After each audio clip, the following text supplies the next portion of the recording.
Hello everyone, how are you all. हमारे last video में chemical kinetics में हम डिस्कशन कर रहे थे about integrated rate equation for zero order reaction. और जीरो ऑर्डर रिएक्शन के लिए हमने इंटीग्रेटेड रेट इक्वेशन क्या होती है ये फाइंड भी कर लिया था।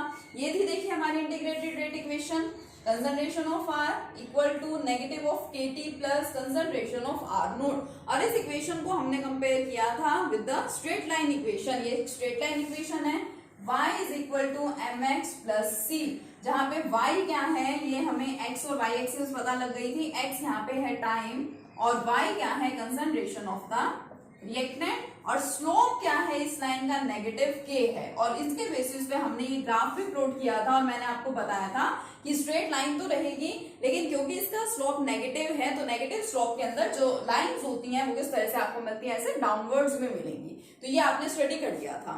इसी के अंदर एक तो आप इंटीग्रेटेड रेट इक्वेशन पढ़ चुके हैं कि ये इक्वेशन होती है। सेकंड, आप इसी के बेस पे ग्राफ भी प्लॉट कर चुके हैं। थर्ड, इसी में एक और मोस्ट इंपोर्टेंट टर्म आती है, that is the half life of the reaction. Reaction की हाफ लाइफ जिसको रिप्रेजेंट किया जाता है टी हाफ से।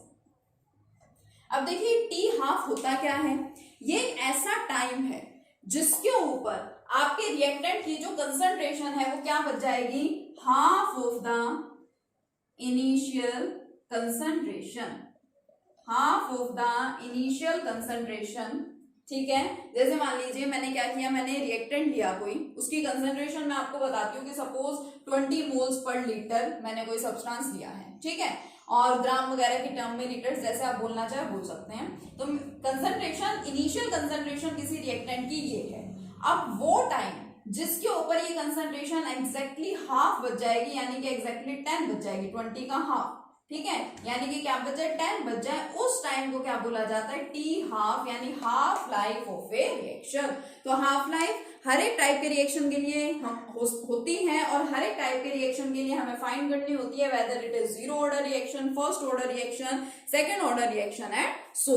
ठीक है, तो पहले हाफ लाइफ का मतलब अच्छे से समझिए क्या होती है half life time. It is the time at which the concentration of the reactant becomes half of its initial concentration is known as the half life of a reaction. अब देखिए हाफ लाइफ क्या है, ये कहीं और से नहीं आएगा। अब आपके पास, अब टी हाफ की बात कर रहे हैं, इट मींस आपके पास एटलीस्ट टी की वैल्यू तो हो, और फिर वहां से आप टी हाफ की वैल्यू फाइंड कर सकते हैं। तो देखिए मेरे पास तो यहाँ पे एक इक्वेशन आई है, मैंने यहाँ जो इक्वेशन फाइंड आउट की है, देखिए इंटीग्रेटेड रेट इक्वेशन मेरे पास जीरो ऑर्डर रिएक्शन के लिए ये आ गई थी। अब इस इक्वेशन को अगर मैं थोड़ा सा सिंप्लीफाई करना चाहूं, मुझे टी की वैल्यू चाहिए, तो मैं इस टर्म को यहां लेके आ रही हूं, k t equal to concentration R naught minus concentration of R, और मैं बात कर रही हूँ टी की। अगर मुझे रेट कांस्टेंट यहां से फाइंड करना है तो मैं ऐसे लिख सकती हूँ, k is equal to R naught concentration minus R concentration divided by t. ये तो आ गया यहाँ से रेट कांस्टेंट। और अगर मैं यहाँ से टाइम फाइंड करना चाह रही हूँ तो यहाँ से टाइम क्या आ जाएगा, t will be equal to R naught की कंसंट्रेशन माइनस आर की कंसंट्रेशन डिवाइडेड बाय के। ठीक है, इंटरचेंजेबल है ये टर्म्स, तो मींस ये फाइंड करना है तो अपॉन में ये आ जाएगा, ये फाइंड करना है तो अपॉन में ये आ जाएगा, ये दोनों चीजें। अब मुझे तो क्या चाहिए, मुझे हाफ लाइफ टाइम चाहिए, टी हाफ।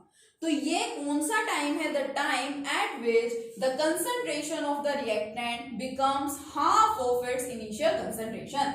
ऐसा टाइम जिसके ऊपर रिएक्टेंट की कंसंट्रेशन रिएक्टेंट की इनिशियल कंसंट्रेशन से जस्ट क्या हो जाए, हाफ हो जाए। तो ये मेरे पास टाइम का एक्सप्रेशन है। इसमें देखिए टी हाफ, टी की जगह मैंने टी हाफ लिख दिया, आर नोट आपका एज इट इज रहेगा, क्योंकि आर नोट का मतलब क्या है, इनिशियल कंसंट्रेशन है। और ये देखिए ये मैंने कंसंट्रेशन लिख रखी है किसी पर्टिकुलर टाइम पे, ठीक है। और मान लीजिए अगर मैं यहाँ पे हाफ लाइफ टाइम की बात कर रही हूँ, टी हाफ की बात कर रही हूँ, तो मैं इस कंसंट्रेशन को क्या राइट कर सकती हूँ, इट विल बी, मतलब कि ये कंसंट्रेशन हो जाए, क्या हो जाए, half of the initial concentration. R naught initial concentration है, उसकी हाफ हो जाए, ठीक है, क्योंकि मैं टी हाफ के लिए एक्सप्रेशन लिख रही हूँ तो मैंने यहाँ पे ये चेंज किया, आर नोट अपॉन 2, ठीक है, ये अपॉन में क्या है, मैं इसको ऐसे लिख देती हूँ पूरा, ठीक है, कुछ प्रॉब्लम नहीं है इसमें। अब इसको अगर मैं सोल्व करूं तो 1/k, और यहां मुझे क्या मिलेगा, 2r naught minus concentration of r naught, and it will comes out to be equal to t half equal to,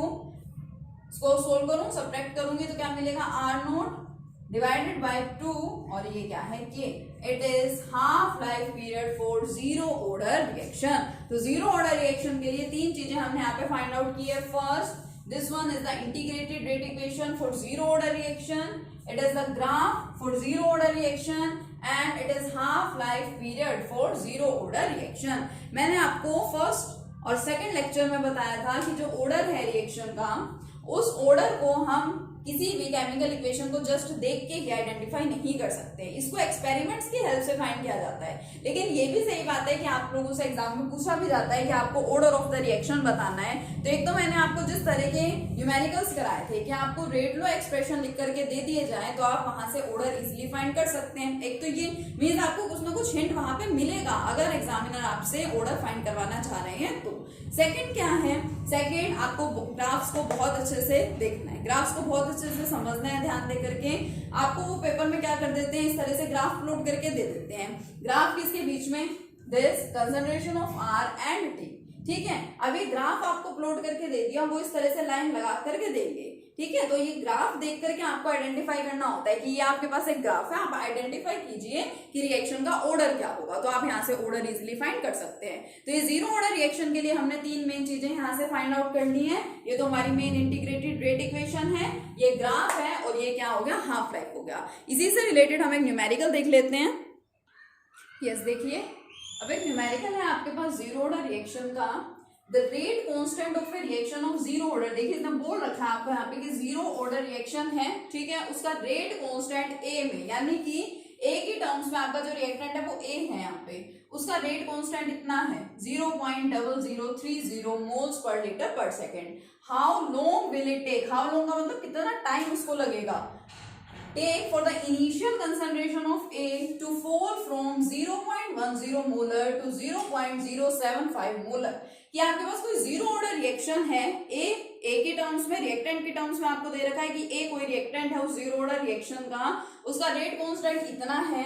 अब कितना टाइम लगेगा उस ए रिएक्टेंट की कंसंट्रेशन को 0.10 से 0.075 मोल या मोलर होने में, कितना टाइम उसको लगेगा। तो देखिए हमारे पास इंटीग्रेटेड रेट इक्वेशन थी जीरो ऑर्डर रिएक्शन के लिए और वहां से मैंने आपको ये भी टाइम फाइंड करके दिखाया था। अब यहाँ पे आर मैंने जनरल रिएक्टेंट दे रखा है, यहाँ पे वो आपको ए बोल रहा है रिएक्टेंट, तो आप इसको ऐसे लिख दीजिए t is equal to A naught concentration minus concentration of A divided by k equal to A naught का मतलब नोट मीन्स क्या होता है, इनिशियल कंसंट्रेशन। तो देखिए इनिशियल कंसंट्रेशन क्या है 0.10 माइनस कितनी होनी है concentration 0.075 divided by rate constant, rate constant कितना है 0.0030। इसको क्या कर दीजिए, सोल्व कर दीजिए, ठीक है। इसका आंसर आपको मिल जाएगा, आप सोल्व करेंगे तो 8.3 सेकेंड।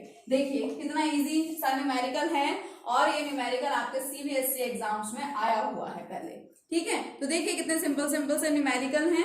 आपको ध्यान रखना है सिर्फ उनके फॉर्मूलाज का, फॉर्मूले एक दो बार आपको अच्छे से करने पड़ेंगे। इन केस आप भूल जाते हैं तो एटलीस्ट आपको फॉर्मूलाज डिराइव करने तो आए कि आप उनको इजीली फाइंड आउट कर सकें, ठीक है। तो इसके आपको न्यूमेरिकल्स करके देखने हैं अच्छे से।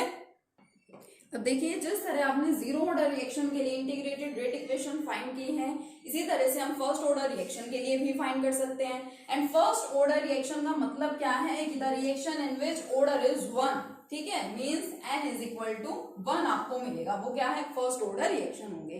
जनरल सी इक्वेशन कंसीडर कर लेते हैं। सपोज आर रिएक्टेंट है and reactant is converting into the product P, ठीक है। ये मैंने हाइपोथेटिकल सिंपल से जनरल यहाँ पे इक्वेशन कंसीडर कर ली है जिसमें रिएक्टेंट प्रोडक्ट में कन्वर्ट हो रहे हैं। तो हम उसी तरीके से क्या करेंगे, हमें रेट इक्वेशन चाहिए तो हमें यहाँ से रेट फाइंड करना पड़ेगा। रेट फाइंड करने का फॉर्मूला क्या है, देखिए कुछ इसके अंदर चेंज नहीं है, जैसा हमने zero order equation zero order reaction के लिए किया था सेम वही प्रोसीजर आपका फर्स्ट ऑर्डर रिएक्शन के केस में, ठीक है। तो रेट जिसको मैं रिप्रेजेंट कर रही हूँ स्मॉल आर से, क्या होता है वो रिएक्टेंट की टर्म्स में लिख रही हूँ तो नेगेटिव डी चेंज हो रहा है रिएक्टेंट की concentration divided bye dt time के साथ। लेकिन इसी को लिखने का एक और मेथड भी था मेरे पास, क्या था, rate is equal to rate constant, concentration होती है रिएक्टेंट की और उसकी पावर क्या होती है n, n का मतलब ऑर्डर ऑफ द रिएक्शन। कल जो मैंने आपको लास्ट बताया था वो क्या था, जीरो ऑर्डर रिएक्शन के लिए था, इसलिए मैंने यहाँ पे जीरो लिखा था। अब ये हम क्या पढ़ रहे हैं, फर्स्ट ऑर्डर रिएक्शन के लिए, इसलिए मैं इसकी पावर क्या लिखूंगी, 1 लिखूंगी। तो ये क्या हो जाएगा, R will be equal to K concentration of R। दो मेथड है मेरे पास रेट एक्सप्रेस करने के, मैंने लिख दिए, ये फर्स्ट इक्वेशन और ये सेकेंड इक्वेशन। दोनों इक्वेशंस को अगर मैं कंपेयर करूं तो दोनों की लेफ्ट साइड इक्वल है, राइट साइड भी क्या होगी, इक्वल होगी। वही प्रोसीजर है जो जीरो ऑर्डर के केस में फॉलो किया था। फ्रॉम फर्स्ट एंड सेकंड क्या मिला मुझे, देखिए, negative of d R divided by d t equal to k concentration of R. अब क्योंकि जीरो ऑर्डर रिएक्शन के केस में यहाँ पे सिर्फ के प्रेजेंट था, इधर और कोई भी टर्म प्रेजेंट नहीं थी, यहाँ पे आपके पास कंसंट्रेशन आर की यहाँ पे आ रही है। तो हम इसके अंदर इसको थोड़ा सा सिंप्लीफाई करके, थोड़ा सा और इसको रीअरेंज करके लिखते हैं। कैसे लिखते हैं, एक तो आप इस नेगेटिव साइन को यहाँ से हटा दीजिए, इस साइड ले जाइए, और आप क्या कीजिए, आप आर वाली टर्म देखिए लेफ्ट साइड में भी है, राइट साइड में भी है, तो दोनों को एक साइड ही लिख लीजिए। तो क्या कर दो, इसको डी कंसंट्रेशन ऑफ आर, इसको यहां लेके आएंगे तो इसके डिवाइड में चली जाएगी, concentration of R equal to negative sign को भी मैं वहां ले गई के, और इस dt को भी वहां ले जाऊं राइट साइड में, तो क्या बचेगा के dt। अब यहां तक तो मेरी क्या है, डिफरेंशियल इक्वेशन है, लेकिन हम लोग तो क्या लिख रहे हैं, हम लोग तो इंटीग्रेटेड रेट इक्वेशंस यहाँ पे मेंशन कर रहे हैं। तो आपको क्या करना पड़ेगा, आपको इंटीग्रेशन करना पड़ेगा, तो इंटीग्रेटिंग बोथ साइड्स, ठीक है, लिख देती हूं मैं यहाँ पे, इंटीग्रेटिंग बोथ साइड्स, दोनों साइड्स क्या करेंगे, इसका इंटीग्रेशन करेंगे। तो देखिए इंटीग्रेशन लगा दिया, d concentration of R divided by concentration of R equal to negative, k भी कांस्टेंट है बाहर रख लिया, इंटीग्रेशन ऑफ dt, ठीक है। अब देखिए यहाँ पे अगर मेरे पास अपोन में कंसंट्रेशन ऑफ आर नहीं होती तो इंटीग्रेशन से डेरिवेटिव कैंसिल हो जाता और क्या बचता, सिर्फ कंसंट्रेशन ऑफ आर यहाँ पे बच जाती।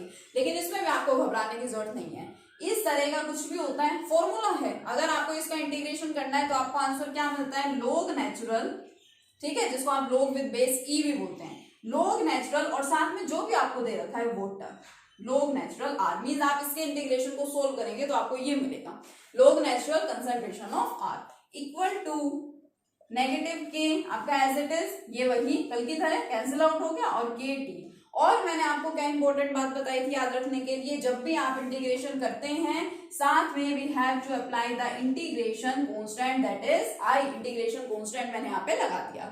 अब क्योंकि ये कांस्टेंट है तो इसकी कुछ ना कुछ टर्म भी होगी, मींस कांस्टेंट है तो कुछ ना कुछ इस कांस्टेंट की वैल्यू भी तो होगी, और उसको हम कैसे फाइंड करते थे, हम स्टार्टिंग से देखते थे रिएक्शन को कि at t is equal to 0, जब आपका रिएक्शन जस्ट स्टार्ट हुआ है, ठीक है, तो T इज इक्वल टू 0 पे हम लेट कर लेते थे कि जो रिएक्टेंट की कंसंट्रेशन है वो क्या होगी, R नोट होगी। नोट मैंने यहाँ पे भी लिख रखा है, इट मींस मैं वहां बात कर रही हूँ इनिशियल कंसंट्रेशन की। तो वैल्यूज उसमें पुट कर दीजिए, ln R की जगह क्या लिख दो, R नोट लिख दो, इक्वल टू T की जगह 0 पुट करेंगे, टर्म क्या हो जाएगी 0I, यानी मुझे यहाँ से I की वैल्यू मिल गई।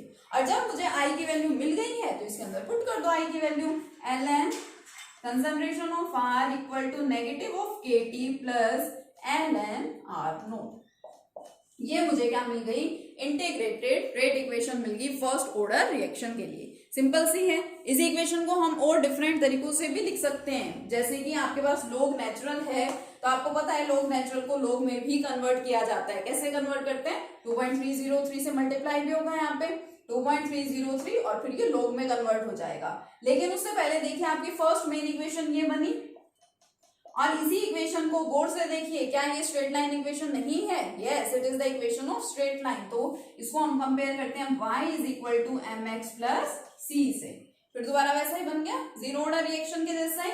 यहां से मुझे y मिला, मींस मुझे y एक्सिस पे लेना है log natural concentration of r, ठीक है, m क्या है, स्लोप है which is again in negative, और x यहाँ पे क्या है, t है, मींस मुझे x एक्सिस पे क्या लेना है वो पता चल गया, y एक्सिस पे क्या लेना है ये पता चल गया, स्लोप पता चल गया। तो ऑब्वियसली हम यहाँ से इजीली फाइंड आउट कर सकते हैं कि हमारा ग्राफ कैसा हमें यहाँ पे मिलने वाला है। देखिए x एक्सिस में मुझे चाहिए कौन, t, y एक्सिस में मुझे चाहिए ln कंसंट्रेशन ऑफ r, और स्ट्रेट लाइन इक्वेशन है तो स्ट्रेट लाइन का ही ग्राफ मिलेगा, बट इसका स्लोप कैसा है, नेगेटिव है, माइनस के, तो ये भी कैसे जाएगा, downward, it's slope is negative के।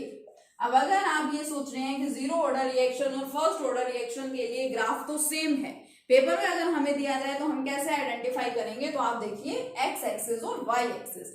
एक्स एक्सिस में दोनों में टाइम ही प्रेजेंट है, लेकिन वाई एक्सिस तो दोनों की अलग थी ना, वहां पे वाई एक्सिस पे सिर्फ कंसंट्रेशन आ रही थी रिएक्टेंट की, यहाँ पे साथ में कौन प्रेजेंट है, लॉग नेचुरल भी प्रेजेंट है। तो ये आपकी मेन इक्वेशन है, ठीक है। मेन इक्वेशन के बेस पे हमने यहाँ पे ग्राफ प्लॉट किया। इतना आप अच्छे से स्टडी कीजिए।